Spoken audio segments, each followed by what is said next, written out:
Ya, gelombang ketiga penularan COVID-19 dan peningkatan mendadak kes harian menjadikan tanggungjawab petugas Barisan Hadapan lebih sukar dan mencabar. Berdepan ribuan pesakit dan risiko jangkitan memberi perspektif berbeza kepada petugas, khususnya jururawat dalam menangani pesakit COVID-19. Laporan wartawan Tun Julia Muhammad Tahir. Kenapa dia? Padahal dia masih budak, dia masih tak tahu apa-apa. Tugas yang mencabar dan mendebarkan menjadi rutin Nur Sheha Azmi, 30 tahun, jururawat di wad pesakit COVID-19 tahap 4 dan 5 di Hospital Bersepadu Maib, Serdang. Perlu sentiasa fokus bagi mengelak berlaku kesilapan ketika melaksanakan tugasan. Ada kalanya memberi tekanan buat Sheha. Tension waktu terima dan masuk. Pesakit masuk dan pesakit terima, sebab kalau kita salah ambil butir, salah ambil dia punya maklumat daripada segi kesihatan diri, dari segi first tahap kesihatan, dari segi umur, dari situ dia dah akan jadi salah kita punya rawatan, dan dia punya rawatan dia tak sama macam pesakit yang biasa. Lagi satu, bila dia balik, kita kena update. Setiap hari berapa kemasukan, berapa keluar. Dan dari situ data-data akan dipamerkan di media lah. Kalau kita salah dekat situ, means salah lah maklumat kita. Terlibat mengendalikan kes COVID-19 sejak Mac tahun lalu, Sheha mengakui tugasnya kini bukan sekadar penjagaan kesihatan, malah perlu bertindak sebagai kaunselor bagi menangani emosi pesakit.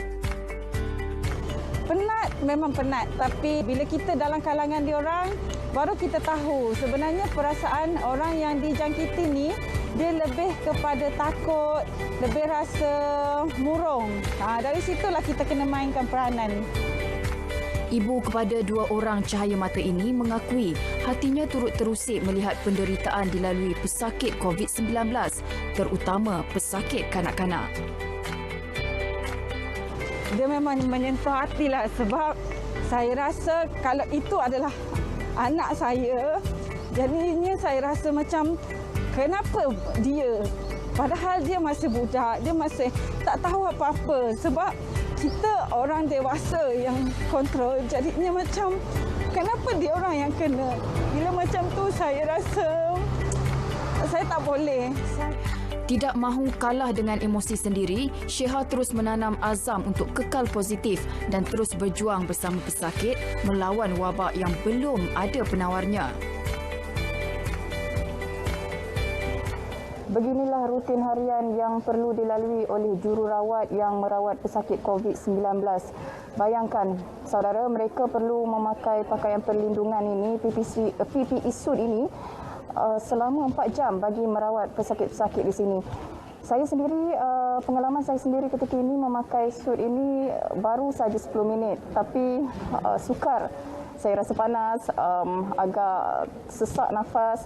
Tapi itulah pengorbanan dan perjuangan para frontliner ataupun barisan hadapan kita.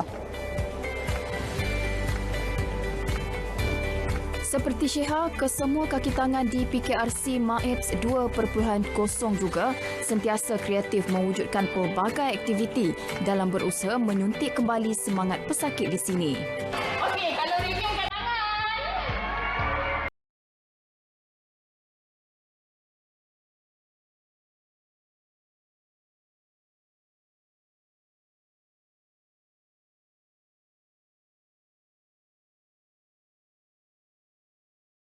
Baiklah, ini merupakan salah satu aktiviti yang dilakukan atas inisiatif dan usaha petugas di PKRC MAIPS 2.0 ini.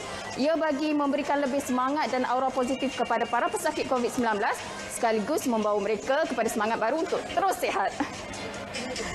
Mereka penat, mereka tertekan, malah mereka paling berisiko dijangkiti virus maut ini.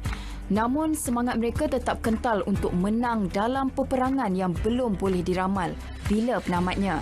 Terima kasih Barisan Hadapan. Tun Julia Muhammad Tahir, Berita RTM.